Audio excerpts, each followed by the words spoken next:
Bismillah, Assalamualaikum warahmatullahi wabarakatuh. Alhamdulillah, wassalatu wassalamu ala rasulillah wa ala alihi wa ashabihi wa mawalah wa la hawla wa la quwwata illa billah amma ba'd. Segala puji hanya milik Allah subhanahu wa ta'ala. Salawat dan salam untuk Nabi kita Nabi Muhammad sallallahu alaihi wasallam. Kembali kita bersyukur kepada Allah Subhanahu wa taala. Alhamdulillah sampai detik ini masih Allah berikan kepada kita kenikmatan, kesehatan, kesempatan dan terlebih-lebih kenikmatan yang luar biasa, yakni kenikmatan untuk bisa menghirup udara, yakni hidup. Karena begitu banyak ma'asyiral muslimin wal muslimat yang Allah Subhanahu wa taala panggil. Dan bahkan barusan tadi kita melihat salah satu kaum muslimin diantar oleh kaum muslimin yang lainnya ke tempat pemakaman. Ini menunjukkan bahwa kepada kita nikmat ini adalah nikmat terbesar, nikmat yang menjadi kesempatan untuk kita minimal memperbaiki hati kita, untuk mengikhlaskan hati kita untuk Allah Subhanahu wa ta'ala.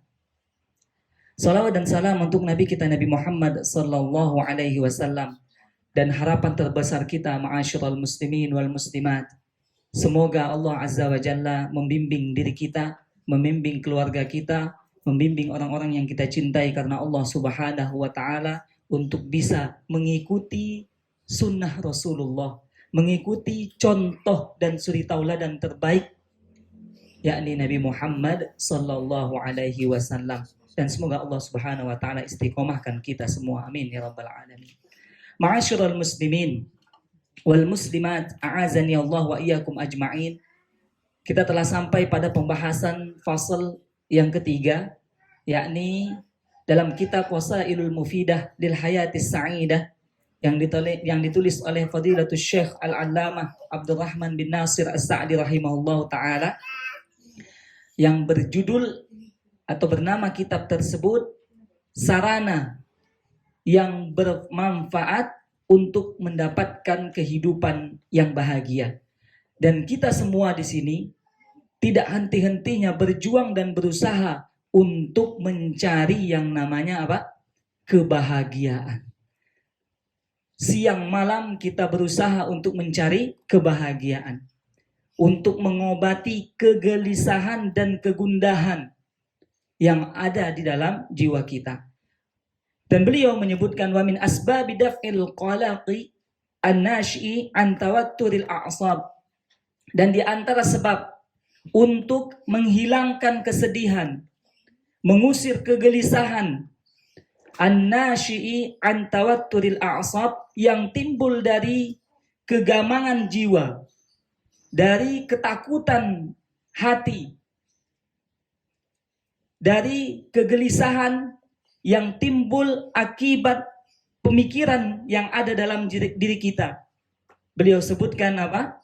Al-istighalu bi'ilmin minal ulumin nafi'ah, yakni menyibukkan diri dengan ilmu yang bermanfaat. Jadi cara yang beliau sebutkan adalah dengan cara untuk mencari dan menyibukkan diri kita melakukan aktivitas-aktivitas yang bermanfaat. Mengapa? Dikarenakan sebagian kegelisahan, kesedihan itu timbul dari pemikiran yang ada di benak kita atau pola pikir yang salah. Kemudian bisa jadi juga kegelisahan timbul akibat ketidaktahuan diri kita terhadap suatu ilmu yang Allah Subhanahu wa taala turunkan. Dan salah satu bukti bahwa kebahagiaan itu dapat diperoleh dengan ilmu adalah sebuah hadis yang sering kita dengar, yang sangat ringan, yang sangat pendek, yang Rasulullah sallallahu alaihi wasallam bersabda, "Man yuridillahu bihi khairan yufaqihu fiddin." Barang siapa yang Allah Subhanahu wa taala menginginkan kebaikan untuk dirinya, yang Allah Subhanahu wa taala inginkan memberikan kebahagiaan untuk dirinya, maka dia akan diberikan pemahaman tentang agamanya. Ma'asyiral muslimin, a'azani Allah wa iyyakum ajma'in. Dan ini sesuai dengan ucapan doa yang selalu kita ucapkan. Dari kecil kita sudah diajarkan dan dari kecil kita sudah hafal doa ini, ma'asyiral muslimin wal muslimat. Doa yang Allah abadikan di dalam Al-Quran, yakni doa yang sudah sangat kita hafal, yakni doa apa? Rabbana atina fid dunya hasanah wa fil akhirati hasanah wa qina adzabannar. Doa ini sudah dihafal, sudah diketahui oleh kita semua. Mungkin dari kecil mungkin kita sudah menghafalnya. Yang makna dari doa ini adalah, ya Allah, berikanlah kepada kami apa? Kehidupan dunia yang hasanah, yang baik. Yang baik penuh dengan kebahagiaan. Maka disebutkan oleh ahli tafsir, makna hasanah di sini adalah al-ilmu wal ibadah. Yang diinginkan, yang disebutkan oleh ahli tafsir adalah dari hasanah fid dunya hasanah, kehidupan dunia yang baik adalah dengan landasan ilmu dan ibadah.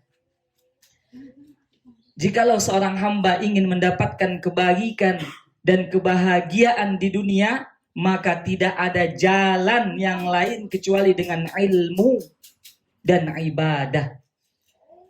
Bukan hanya dalam urusan dunia, bahkan urusan akhirat.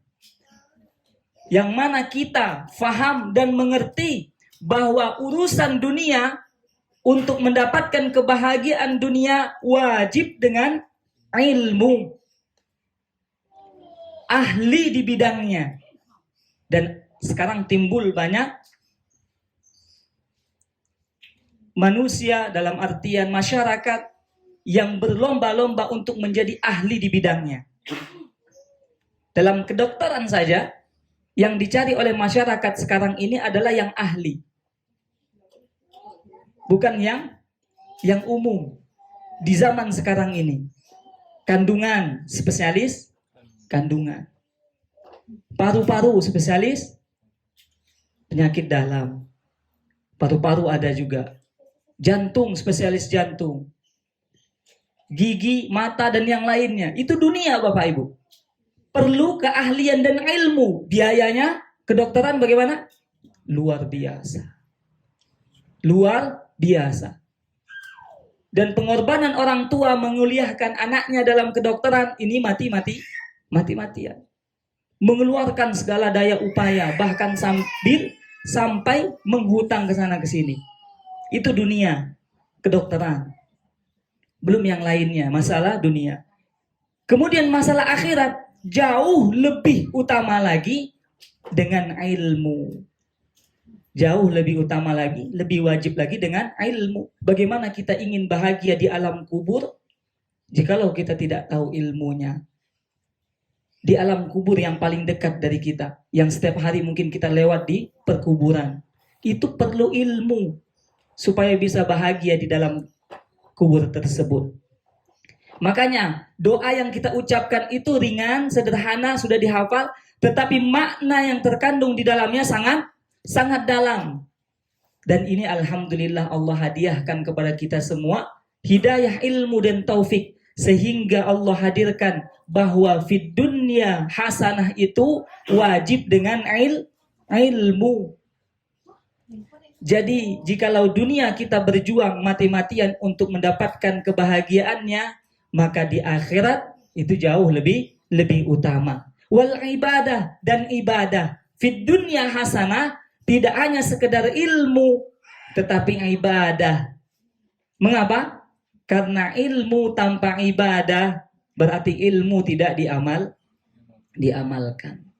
Banyak manusia yang Allah hadiahkan ilmu, Tetapi sedikit manusia yang Allah berikan gerakkan hatinya untuk beribadah. Sekian banyak manusia yang memiliki kemampuan yang luar biasa, hadir di universitas yang mendalami ilmu agama, tetapi sedikit yang pulang mendakwahkan ilmu dan menjalankan ibadah. Itu hidayah yang Allah Subhanahu wa taala pilih, tidak melihat kemampuan dan kehebatan pemahaman agama seseorang, tetapi Allah pilih siapa yang berhak untuk mendapatkan bimbingan ibadah tersebut.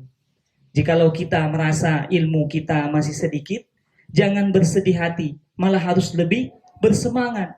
Dengan duduknya kita di sini, bisa jadi salah satu sebab Allah menginginkan kita yang ada di sini dengan ilmu yang ada, dengan keterbatasan yang kita miliki, Allah inginkan kita dititi, diajak, dirangkul, dipegang tangan kita untuk bisa masuk ke dalam kebahagiaan di alam kubur dan kebahagiaan di alam akhirat.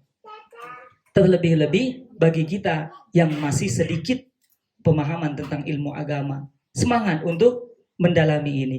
Ilmu dan ibadah. Jikalau ilmu sudah ada, meskipun sedikit, lakukan ibadah yang telah kita mampu lakukan, yang ringan. Seperti sholat 5 waktu, mulai berjuang. Subuh masih berat, berjuang. Subuh masih telat, masih ayo sama-sama kita berjuang. Mengapa? Karena kebahagiaan yang Allah hadiahkan di dunia ini akan berlanjut jikalau kita benar-benar berilmu dan beribadah sampai ke alam kubur. Ma'asyiral muslimin, a'azani Allah wa iyyakum ajma'in. Kemudian lanjutan doanya apa? Wa fil akhirati hasanah. Akhirah yang hasanah itu adalah kehidupan di surga. Mengapa tidak ada ilmu dan ibadah lagi? Karena di surga, di akhirat bukan tempat beramal, bukan tempat untuk menderita, bukan tempat untuk berjuang, tetapi di akhirat adalah tempat untuk mengambil hasil jerih payahnya di dunia. Makanya hasanah fil akhirah maksudnya adalah surga. Ya Allah, berikanlah kami surga. Tentu sebelum mendapatkan surga, kebaikan surga, kebahagiaan di akhirat tentu harus dilalui dengan kebahagiaan dan kebaikan di dunia. Karena apa? Ilmu dan ibadah. Ilmu dan ibadah yang diterima oleh Allah Subhanahu wa taala itulah yang akan menuntun kita masuk ke dalam fil akhirati hasanah. Jadi harus ada tahapan-tahapan yang harus kita sadari. Harus kita pahami. Jadi jikalau ingin bahagia di akhirat, maka ingat bahagia dulu di dunia. Maka barang siapa yang tidak bisa mendapatkan kebahagiaan di dunia dengan ilmu dan ibadah, maka kemungkinan besarnya akan sulit untuk bahagia di akhirat. Dalam demikian, dalam arti kita semua ini sebetulnya dapat memahami kondisi dan status kita, ma'asyiral muslimin. Terlepas dari takdir yang Allah Azza wa Jalla tetapkan. Allah menetapkan takdir 50.000 tahun sebelum kita diciptakan dan bahkan bumi ini dan alam semesta diciptakan. Tetapi kita dapat merasakan jiwa kita di dunia ini, ilmu dan ibadah kita itu sampai di mana? Yang menjadi motivasi besar untuk kita untuk meningkatkan ibadah dan ilmu kita. Bukan ilmu dan ibadah yang banyak yang diminta oleh Allah, tetapi ilmu dan ibadah yang sesuai dengan apa yang Allah inginkan dan sesuai dengan contoh yang telah diberikan oleh Rasulullah Sallallahu Alaihi Wasallam. Dan pembahasan yang sebelumnya bahwa kebaikan sekecil apapun akan dibalas oleh Allah Subhanahu Wa Taala dengan kebaikan yang luar biasa. Oleh karena itu, yang sedikit ilmunya, yang banyak ilmunya, sama-sama memiliki kesempatan yang besar untuk bisa masuk ke dalam surga. Dilihat ibadah yang dia lakukan sesuai tidak dengan apa yang Allah inginkan. Ibadah yang dia kerjakan sesuai tidak dengan contoh. Itu di akhirat, Bapak Ibu. Di dunia saja, jikalau kita memiliki atasan, Kita akan mendapatkan sesuatu penghargaan apabila sesuai dengan apa yang diinginkan oleh atasan kita, Bapak Ibu, pimpinan kita. Kalau nggak sesuai, jauh dari penghargaan. Betul tidak? Itu di dunia. Di dunia yang kita alami, apalagi di akhirat. Apakah kita mau ketika beribadah, kemudian kita berhadapan dengan Allah Azza wa Jalla, membanggakan amal ibadah kita yang banyak, ilmu kita yang banyak, terlebih-lebih dengan ilmu dan ibadah yang sedikit, kita meminta kepada Allah balasan, pahala, dan surga.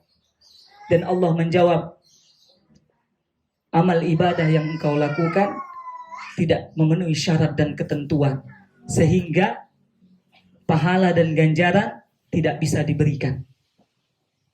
Betul tidak Ibu Bapak? Jadi amal ibadah sedikit apapun itu harus sesuai dengan tuntunan yang Allah Subhanahu wa taala inginkan, sesuai dengan contoh Rasulullah sallallahu alaihi wasallam. Oleh karena itu, mari kita sama-sama untuk bersemangat untuk menjalani dan mengamalkan ilmu yang telah Allah Subhanahu wa taala berikan. Hal ini ditutup, doa ini ditutup dengan apa? Waqina adzabannar. Dijauhkan ya Allah dari azab neraka. Dan inilah yang ditegaskan oleh Allah Subhanahu wa taala, faman zuhziha 'anil nar wa udkhilal jannata faqad faz. Barang siapa yang dijauhkan dari api neraka, dimasukkan ke dalam surga, maka dia adalah orang yang sukses, yang bahagia, bahagia di dunia sampai di akhirat kelak. Oleh karena itu, menyibukkan diri kita dengan ilmu ini adalah salah satu penyebab yang bisa mengantarkan diri kita bersama mendapatkan kebahagiaan. Karena kehidupan itu terbatas, sedangkan kematian itu adalah hal yang pasti, dan setelah kematian adalah ada kehidupan yang menanti. Ma'asyiral muslimin wal muslimat, a'azani Allah wa iyyakum ajma'in. Oleh karena itu Rasulullah sallallahu alaihi wasallam menggambarkan kepada kita tentang pengaruh ilmu yang ada pada diri kita. Innamad dunya li arba'ati nafarin. Di dunia ini manusia itu terbagi menjadi 4 kelompok. Manusia seluruhnya di dunia ini terbagi menjadi 4 kelompok. Baik dia orang yang muslim maupun non-muslim. Baik dia beriman maupun kafir. Baik dia yakin kepada Allah maupun dia tidak yakin dengan Allah, terbagi menjadi 4 kelompok. Yang pertama, abdun razaqahullahu malan wa ilman. Yang pertama adalah manusia. Kelompok yang pertama, seorang hamba, seorang manusia yang Allah Azza wa Jalla berikan dia harta dan ilmu. Jadi kelompok yang pertama di dunia ini ada manusia yang Allah jadikan mereka berilmu dan berharta, memiliki ilmu dan memiliki harta. Ilmu yang dimaksud adalah ilmu agama. Hartanya harta yang dia cari dengan usaha dan jerih payah. Ada manusia yang seperti ini? Banyak. Berilmu dan berharta, memiliki harta. Apa yang disebutkan oleh Rasulullah sallallahu alaihi wasallam, dengan ilmu dan harta, fahuwa yattaqi fihi rabbah. Dengan ilmu dan harta tersebut dia jadikan sebagai sarana untuk bertakwa kepada Allah Subhanahu wa taala. Ilmu yang dia punya dia gunakan untuk tunduk patuh kepada Allah. Harta yang dia miliki, jerih payah yang dia perjuangkan, dia gunakan untuk mendekatkan dirinya kepada Allah. Dia gunakan untuk sebagai tabungan menjalani kehidupan setelah kematian. Ini yang pertama. Kemudian yang kedua, orang yang berilmu dan berharta tersebut wa yasilu fihi rahimah. Dengan ilmu dan harta yang dia miliki, dia terus menjaga, menjalin, memperkuat hubungan silaturahim kepada kedua orang tuanya, kepada saudara-saudaranya, kepada kerabat-kerabatnya. Karena apa? Karena orang yang berilmu akan paham tentang perintah untuk menyambung hubungan silaturahim. Dan terlebih-lebih apabila dia berharta, dia akan mudah untuk membantu orang tuanya, membantu saudaranya, membantu kerabatnya. Dan kebaikan diri kita kepada keluarga kita, kepada orang yang memiliki rahim kepada kita, pahalanya 2 kali lipat dibandingkan dengan orang yang tidak berhubungan rahim dengan kita. Oleh karena itu, apabila kita melihat saudara kita, melihat orang tua kita dalam kondisi memerlukan dan membutuhkan, dan kita mampu untuk membantu dan memperjuangkan, maka bantulah mereka. Karena bisa jadi sebab membantu mereka, Allah Subhanahu wa Ta'ala hadirkan solusi di setiap permasalahan yang sedang kita hadapi, ma'asyiral muslimin wal muslimah rahimani wa rahimakumullah. Kemudian yang ketiga adalah wa ya'lamu lillahi fihi haqqan. Dengan ilmu dan harta tersebut, dia yakin dan mengetahui apa saja hak-hak Allah yang perlu, yang harus dia tunaikan. Dengan harta, Allah memiliki hak dengan harta kita. Dengan ilmu, Allah memiliki hak dari ilmu kita. Hak dari harta, kita diperintahkan untuk berzakat jikalau setelah sampai batas nisab, batas ukurannya. Dengan ilmu, Allah Subhanahu wa Ta'ala memiliki hak yang paling utama, yang mana ini tidak akan mengalahkan apapun, dan ini lebih utama, lebih penting, yang menyelamatkan seorang hamba surga atau neraka. Hak apa itu? Hak untuk diesakan, hak untuk tidak disekutukan, hak untuk tidak diduakan. Dengan ilmu dan harta, maka dia gunakan ilmunya untuk mentauhidkan Allah Azza wa Jalla. Dia gunakan untuk mengesahkan Allah Azza wa Jalla. Dia yakin seyakin-yakinnya bahwa dia diciptakan dari sesuatu yang tidak ada menjadi ada. Dia yakin seyakin-yakinnya dirinya diberi rezeki oleh Zat yang Maha Kuasa, yakni Allah Azza wa Jalla. Dia yakin seyakin-yakinnya bahwa hidup ini ada akhirnya, dan yang mengakhiri hidup ini atas kehendak dan kekuasaan Allah Azza wa Jalla. Ma'asyiral muslimin, a'azani Allah wa iyyakum ajma'in. Jikalau kita masuk dalam kategori ini, maka banyak-banyaklah memuji Allah Azza wa Jalla. Jikalau Allah hadiahkan harta dan Allah hadiahkan ilmu dan tempat untuk mencari ilmu, maka bersungguh-sungguhlah minta kepada Allah, ya Allah, istiqomahkan kami di atas ilmu dan harta yang berkah ini, sehingga kami hidup sampai mati di atas kebaikan. Jangan sampai Allah cabut hidayah tersebut, ilmu dan harta tersebut di detik-detik ajal menjemput. Oleh karena itu, para ulama itu sangat-sangat takut dan terus berdoa kepada Allah, meminta untuk akhir hidupnya dalam keadaan husnul khatimah, baik.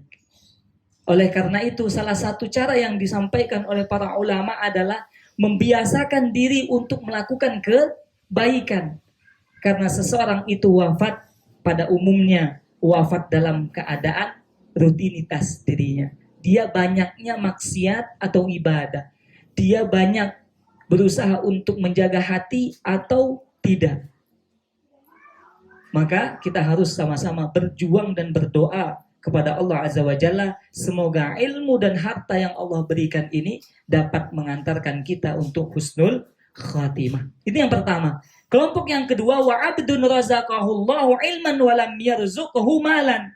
Kelompok yang kedua, seorang hamba yang Allah anugerahkan ilmu agama tetapi tidak memiliki harta. Inilah yang diamalkan oleh para sahabat.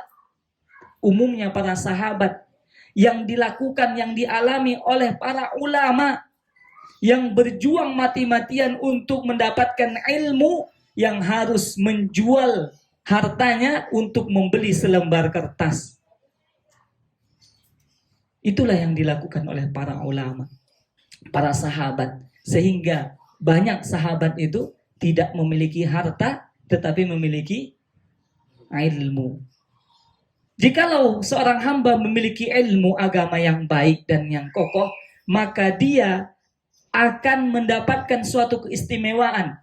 Karena dia faham tentang hakikat niat, maka dia menggunakan atau memanfaatkan hal tersebut, yakni niat untuk mendapatkan pahala yang ada pada di level yang pertama, ilmu dan harta.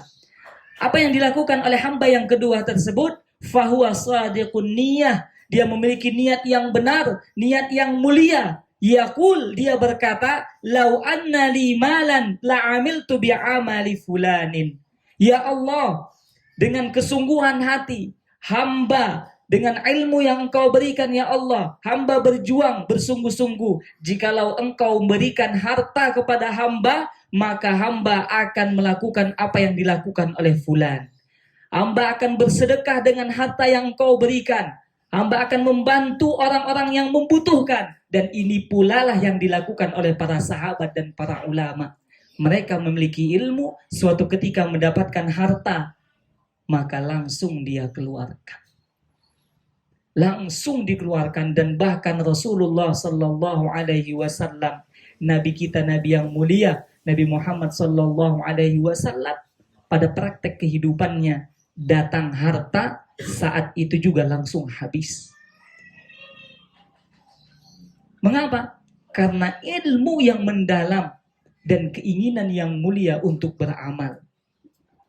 Level mereka, level yang tertinggi, para nabi. Dan ujian mereka dan iman mereka, iman yang terbaik. Tetapi paling tidak ma'asyiral muslimin wal muslimah, jikalau kita masuk pada level yang kedua, kita memiliki ilmu yang alhamdulillah bertambah sedikit demi sedikit. Kemudian juga kita alhamdulillah dengan harta Allah hadiahkan, Allah hadirkan sedikit demi sedikit. Maka niat di dalam hati jangan goyah. Terus semangat. Mengapa? Karena niat inilah yang akan membuat diri kita lebih bergairah dan bersemangat untuk mencari ilmu dan harta. Harta yang berkah, harta yang bermanfaat untuk kita di dunia, di alam kubur sampai di akhirat. Oleh karena itu mari kita sama-sama bersemangat. Apalagi jikalau posisi kita pada posisi yang kedua. Dan ini jangan membuat kita bersedih hati, karena Rasulullah, para sahabat, dia menempati level yang kedua, dan ada kalanya menempati level yang pertama, langsung balik lagi ke level yang kedua. Mengapa? Karena hartanya mereka langsung serahkan, dan di rumahnya hanya tertinggal makanan untuk sehari 2 hari saja. Ma'asyiral muslimin, a'azani Allah wa iyyakum ajma'in. Dan yang ketiga, level yang ketiga ini jangan sampai ada pada diri kita, ma'asyiral muslimin. Paling tidak kita harus berjuang di level kedua, dan jangan level ketiga dan yang keempat. Yang ketiga apa? Wa abdun razaqahullahu, ya, wa abdun razaqahullahu malan wa lam yarzuqhu ilman. Allah berikan harta tapi enggak diberikan ilmu. Sehingga banyak kita temui di masyarakat kita orang yang memiliki harta yang berlimpah tetapi tidak memiliki ilmu agama. Apa yang dia gunakan dengan harta tersebut? Berfoya-foya, menghambur-hamburkan uang dan harta.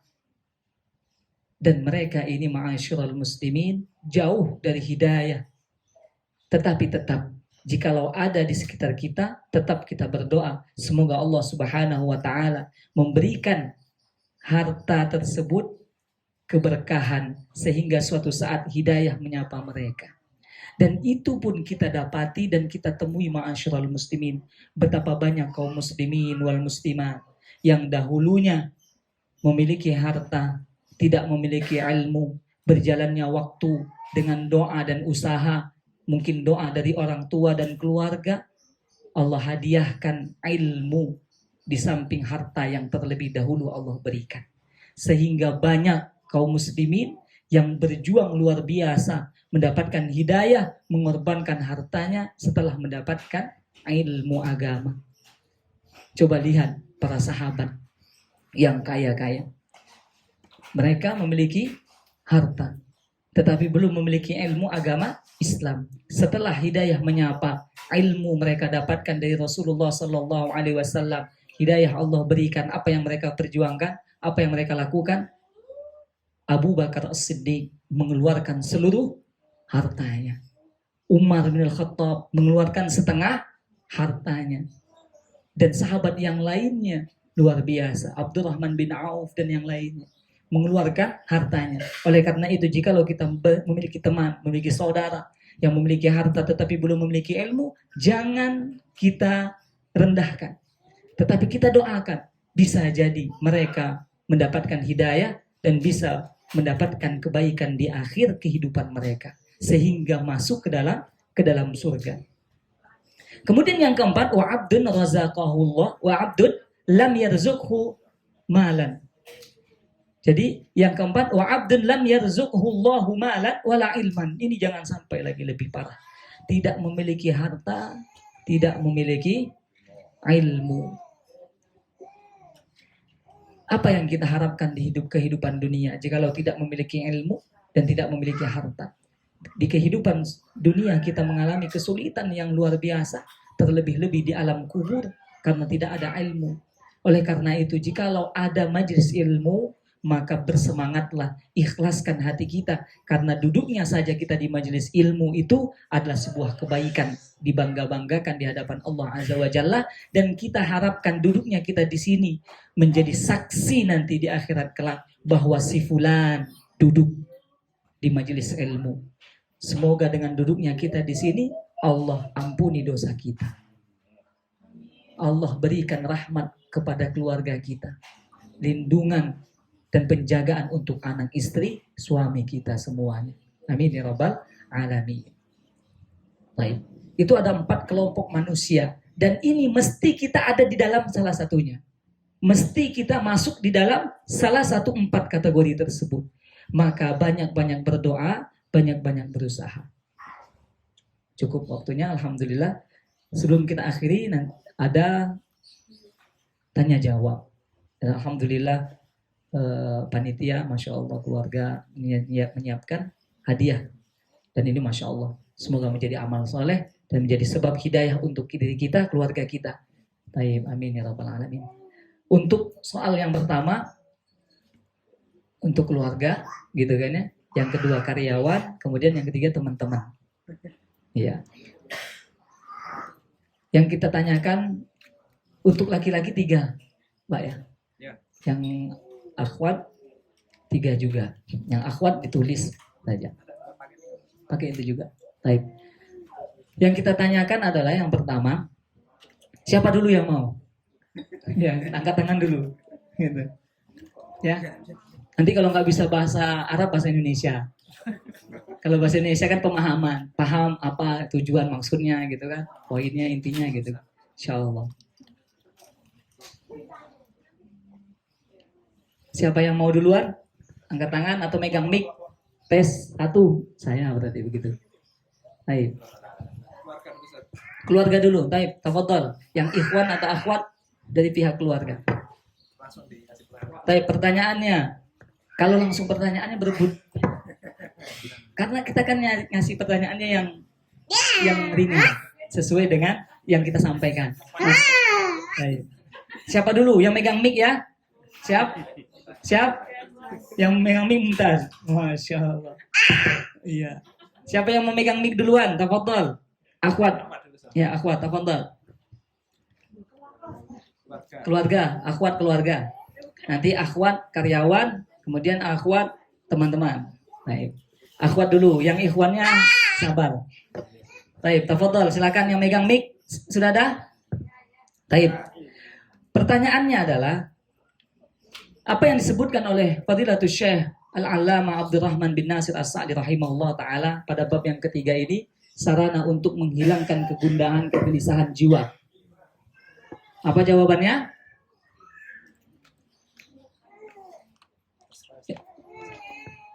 Ikhwan, akhwat, ya.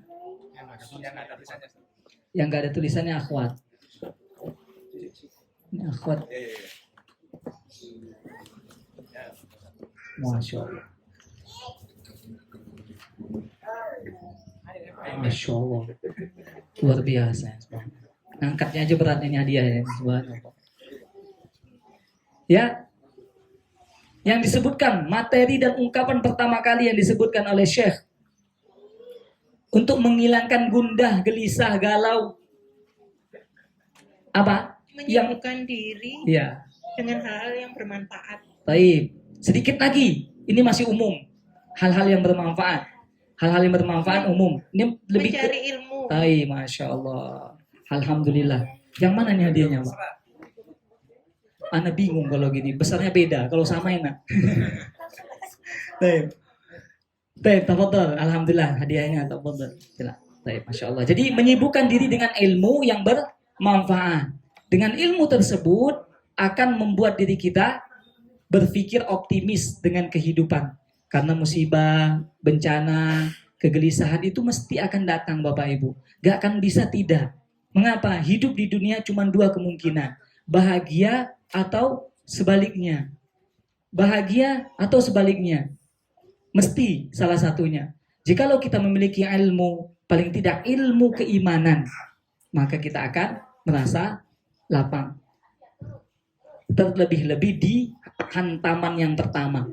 Jadi goyangnya, kuatnya iman itu di hantaman pertama. Dapat kabar atau mendapatkan sesuatu yang gak enak, di hantaman yang pertama, benturan yang pertama, apa yang kita rasakan?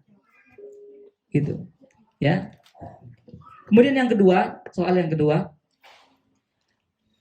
jikalau Allah Subhanahu wa taala ingin memberikan kebaikan kepada kita, maka apa yang Allah Subhanahu wa taala berikan kepada kita? Apa sarananya? Jikalau bisa sebutkan hadisnya dengan pendek. Untuk siapa? Teman-teman pegawai ya, teman-teman dari karyawan, akhwat. Jadi Allah inginkan kebaikan pada diri kita, maka Allah berikan apa kepada kita? Ya mudah. Kalau bisa bahasa Arabnya, insya Allah ringan. Ya, tafadhol karyawan. Insya Allah. Taib. Tafadhol, boleh. Allah pahamkan agama. Taib. Bahasa Arabnya? Yuridillahu bi khairan yufaqihu fiddin. Taib, Masya Allah. Nah, ini besar ada bahasa Arabnya. Alhamdulillah. Taib. Masya Allah. Alhamdulillah. Semoga bermanfaat. Taib. Kemudian yang ketiga, soal yang ketiga, ya, hakikat kebahagiaan itu apa? Yang Allah Subhanahu wa taala sebutkan dan yang kita inginkan. Ya. Soal yang ketiga apa? Apa yang atau misalnya hakikat kebahagiaan itu apa sebenarnya? Yang Allah sebutkan di dalam Al-Qur'an yang kita inginkan. Yang kita sangat-sangat inginkan. Apa? Kebahagiaan yang hakiki. Kalau singkatnya gitu, kebahagiaan hakiki itu apa? Ya. Ya, masuk surga. Hai, Masya Allah. Bisa dilengkapi lagi sedikit? Langsung masuk surga gitu kayaknya. Hai. Gimana? Boleh? Boleh. Hai, Masya Allah. Jadi paling utama itu adalah memang masuk surga. Tetapi proses masuk surga apa? Di dunia bahagia dulu. Bahagia dengan ilmu. Hai, ilmu dan ibadah. Jadi tahapannya nanti begitu. Jadi kita mau masuk surga Bapak Ibu, harus kita pahami step awal. Kalau surga itu finishnya, goalnya, ya kan? Step awalnya, umpan awalnya, gitu kan? Permainan yang di awal sebelum terciptanya gol, itu kan? Nah itu yang harus diperhatikan. Gak mungkin bola masuk sendiri ke gawang yang senang bola, begitu. Jadi ada tahapan. Tahapan apa? Ilmu ibadah. Amalkan yang sedikit, kemudian kita berjuang untuk sama dengan yang Allah inginkan dan Rasulullah contohkan. Baik. Soal yang berikutnya. Rasulullah SAW menyebutkan dan menggambarkan kepada kita luar biasa tentang manusia di dunia ini terbagi 4 golongan.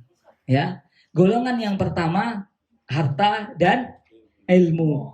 Apa yang disebutkan dalam hadis, ya? Ini hadiah besar ini, berat ini soalnya. Apa yang disebutkan dalam hadis yang dimudahkan oleh Allah Subhanahu wa taala dengan harta dan ilmu tersebut. Ada 3 tadi. Jikalau Allah berikan ilmu dan harta, dia mudah ini, dia diberikan kemudahan untuk ini, Yang ketiga untuk ini, gitu kan? Yang tiga itu. Yang pertama apa? Kalau catat ini dapat, insya Allah. Ya, akhwat dulu, akhwat satu lagi. Ya,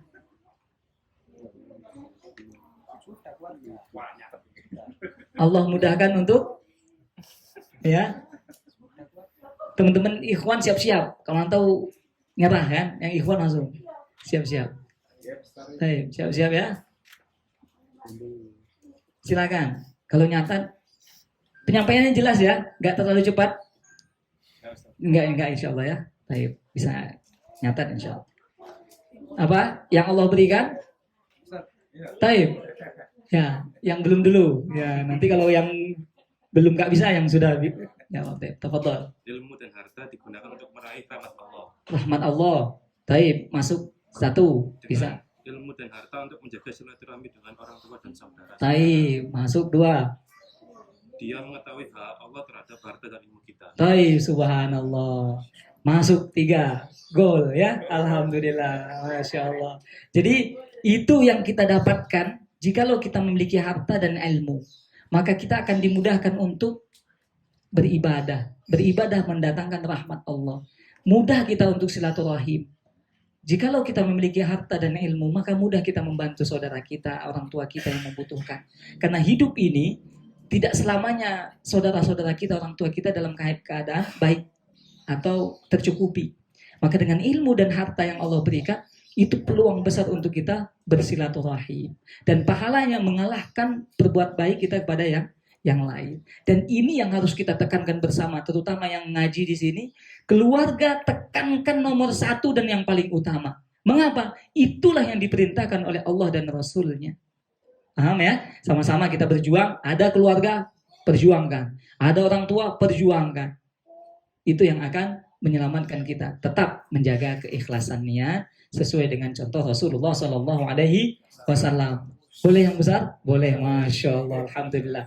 Semoga bermanfaat. Nanti bisa keluarga-keluarga dari Bapak mudah-mudahan dapat hidayah juga, bisa mengenal pengajian ilmu sunnah yang mudah-mudahan berkembang insya Allah. Dan tujuan kita tidak lain tidak bukan, target finish kita sama-sama kumpul sama-sama di dunia sampai di akhirat. Itu jadikan motivasi Bapak Ibu.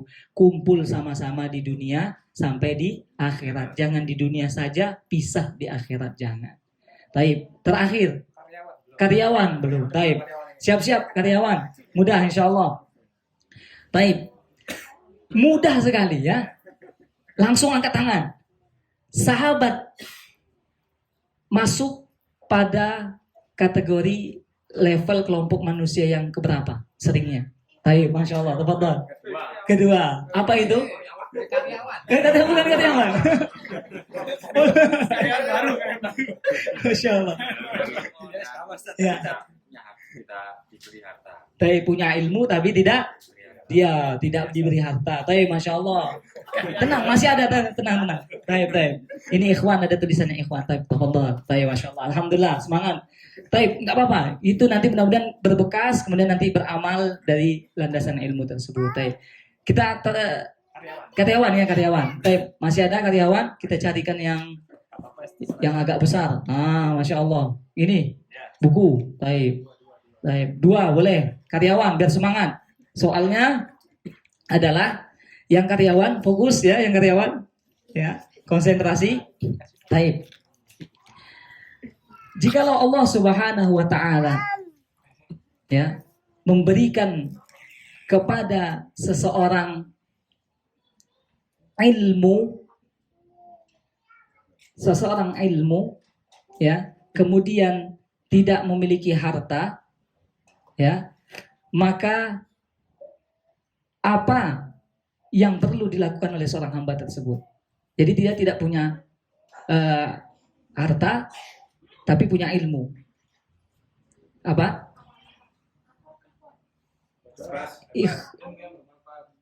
Ya. Dia punya ilmu tapi nggak punya harta. Apa yang harus dikuatkan dalam hati? Dia punya ilmu, harta tapi nggak punya ilmu. Kuatkan dalam hati, ya Allah. Sampai gerget gitu, ya Allah. Dapat langsung gitu. Apa itu? Karyawan. Iya. Siap. Coba dikit-dikit. Coba ya. Kalau salah satu, benar dua hadiahnya. Nah, yuk, tafadhol. Salah dapat satu. Baik. Jadi kita punya ilmu, nggak punya harta, tapi dalam hati menggebu-gebu. Apa yang menggebu-gebu yang harus kita tak kuatkan dalam hati? Ikhwan, ya, tafadhol. Ya, iman. Baik, masya Allah dapat satu. Masih ada kesempatan lagi yang mau jawab. Baik, tafadhol. Akhwat lagi akhwat. Benar dapat dua, salah dapat satu. Apa yang dikuatkan dalam hati? Kalau bisa sampai gerget-gerget, sampai semangat gitu. Niat, subhanallah. Subhanallah. Ini dia, niat. Kenapa? Karena Rasulullah dan para sahabat, jikalau memiliki ilmu, kemudian nggak punya harta, melihat sahabat yang lain itu beramal, sedekah, itu sedih Bapak Ibu. Ngadu sama Rasulullah. Ya Rasulullah, si fulan amal ibadahnya, hartanya banyak beribadah. Saya nggak punya apa-apa ya Rasulullah. Ilmunya ada tadi kan? Apa kata Rasul? Zikir. Zikir ketahuan bocor, sama yang kaya tahu, zikir juga kalah lagi. Ngadu ke Rasulullah, apa? Kata Rasulullah, dzalika min fadlillah. Itulah karunia Allah yang Allah berikan kepada orang-orang pilihan, punya harta. Nah, jikalau kita termasuk orang yang memiliki harta, maka banyak-banyak berdoa harta dan ilmu ini sampai akhir hayat. Begitu. Tapi mungkin ini yang dapat kita sampaikan. Mohon maaf atas segala kekurangan. Subhanallahumma wa bihamdika, asyhadu an la ilaha illa anta, astaghfiruka wa atubu ilaik. Wassalamualaikum warahmatullahi wabarakatuh.